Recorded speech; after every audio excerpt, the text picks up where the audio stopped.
there, this is Linda Bartolucci with Ink Stampin' Scrap. Thanks for joining me for another video on how to make a handmade card. This is our card for today. It's a quick birthday card using the Birthday Cheer stamp set.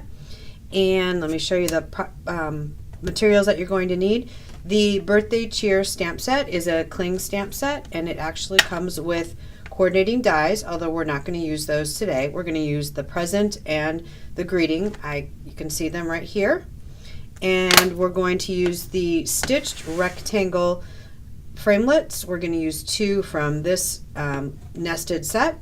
We're going to use our Memento Tuxedo Black ink, snail to put it all together, and our Stampin' Blends to color it in. I'm using the Light Lovely lipstick and the Light and Dark Bermuda Bay. All these products will be linked in the YouTube description as well as shown on my blog.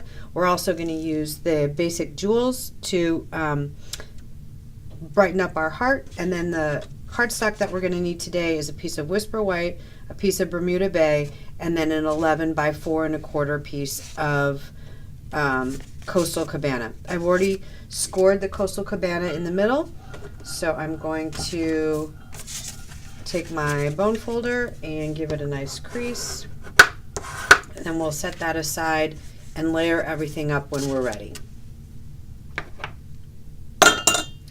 So you'll notice that I already ran these through the Big Shot, but I wanted to let you know which ones I used. So I used the 3rd largest rectangle in this nested set, and I used the 5th largest rectangle for the Whisper White, if you would like to duplicate this card exactly. I did find that the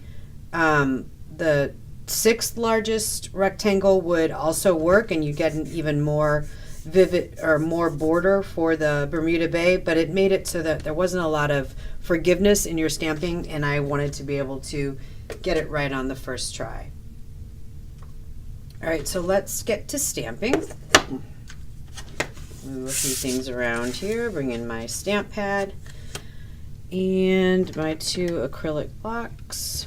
Now when you're using the cling stamps, these are new for Stampin' Up. They are a lot. The label is the sticky part, and so you kind of have to feel around the corners of your stamp for the one that's got the best give off wherever you have these stuck down. So I start with either the right or left corner. Usually it works just fine. Sometimes I have to go to a different one. There we go. Now our stamps are set down and ready to go. Set that aside. We're just going to ink them up in Memento Black. You'll see I have 2 white rectangles here. That's just in case I make a mistake, and we can just keep going with the video and I don't have to stop and start over. So I'm just going to stamp this high. There we go. And the squiggly script makes it a little bit forgiving, so it's not perfectly straight, but it's close enough. And then we're going to go a little lower with the present. Make sure I get the heart. Oh, well, and this is why I did 2. All right, so let's try this again. Here we go. Let's see if we can get the present. I could feel that I wasn't getting a lot of pressure on the middle. So let's try this one more time.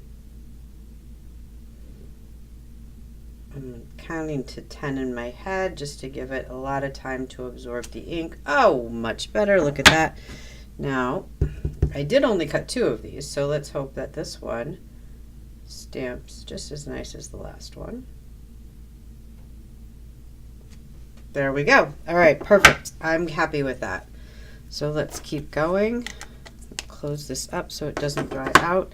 Clean those off after the video. And the first thing I'm going to do is color the heart with the light. I'm going to actually sit down with the Light Lovely lipstick.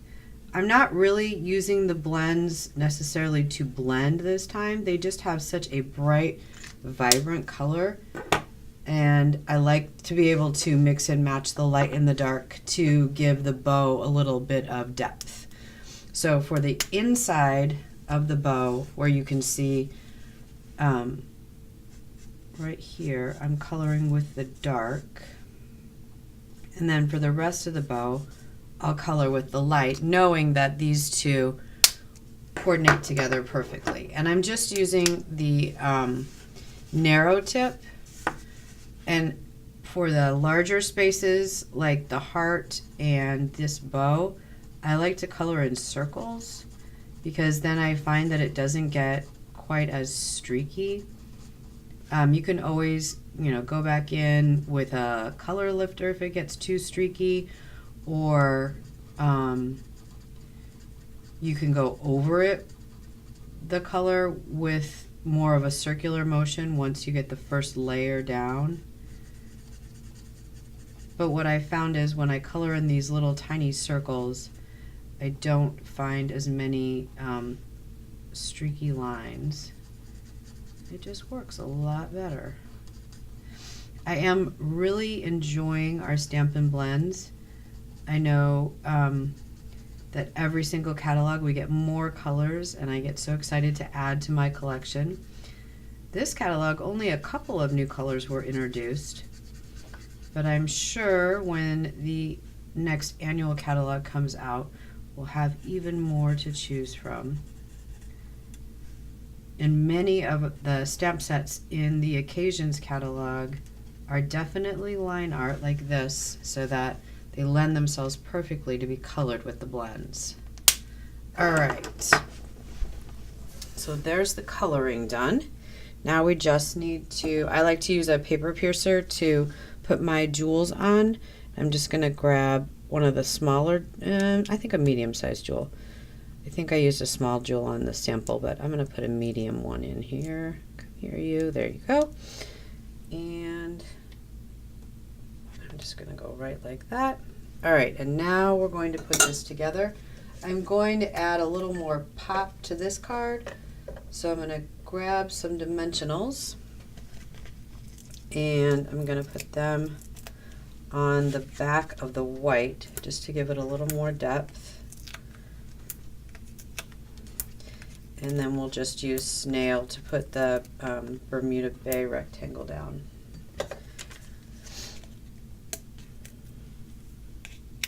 Peel off the back. Do you know when the backing gets stuck like this, if you push it down, it comes up a little easier. Another trick is to put your nail in the middle of it, and it kind of gives it a crease and pulls stuff away from the edges. So there's your little dimensional tutorial. And you could use that trick on any foam adhesive. Okay, so we're going to bring in the rectangle that we cut earlier, and then we're just going to take our snail, oops, we're going to open the snail first, and then we're going to, there you go. All right, so here's the original, and here's one a little stepped up with just a little dimension to it. But thank you very much for watching. If you're watching on YouTube, give me a thumbs up, and if you're reading this on my blog, please leave a comment below and let me know if you like this video. And now you're looking at a page where in the upper left corner, you can subscribe to my YouTube channel. Make sure that you click on the bell so you get notified when another video is produced. And on the left, you can click over to my blog to see more details and pictures about this project. There's also a couple recommended videos at the bottom. Have a great day.